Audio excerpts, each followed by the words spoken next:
So I'm going to be reading a couple of little excerpts from Void Voices, which was out last October, and there's a t-shirt as well if you really want to. Void Voices is a sort of reimagining of Dante's Inferno in lots of different voices. And so I'm going to read you a little bit from sort of near the beginning, which is the equivalent to when Dante is lost in the forest and he meets the spirit of Virgil, the poet, who then becomes his spiritual guide through the Inferno and beyond. My spiritual guide is the rotting corpse of T.S. Eliot. So I'm going to read you a little bit of that, and then it goes on sort of a journey into the poem, and then I'm going to read you a little bit from later on. Then I woke up in the middle of a horrible dream. The putrescent corpse of T.S. Eliot stood before me at the edge of the wood, hand extended in invitation. And I took his sticky, pulpy hand, and he led me down into the poem.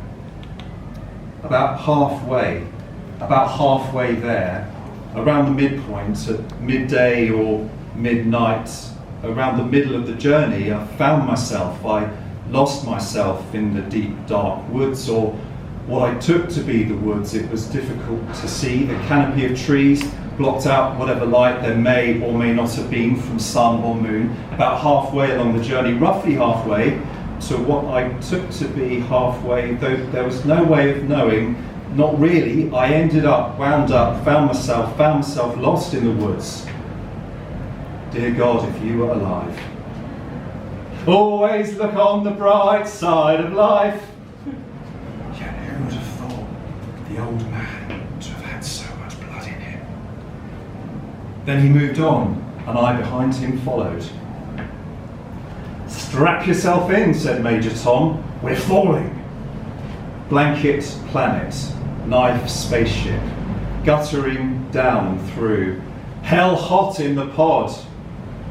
Blistering skin, sweat streams, countdowns and panics, relativity of movement, static craft, frantic space. Tom smiling, molten universes in your eyes, sleeping under earth, stabbed night, blank phases, insomniac hordes.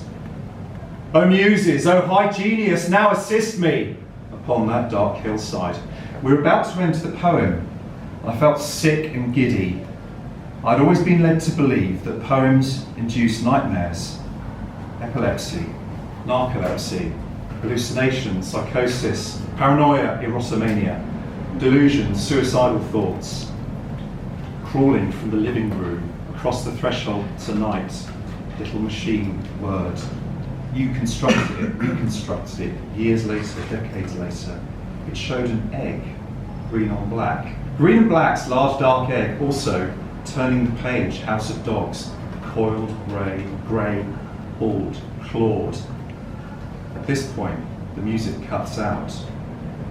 0 to 60 in 2.2. I admitted I couldn't see the poem for the words. Tom said it wasn't there and pointed.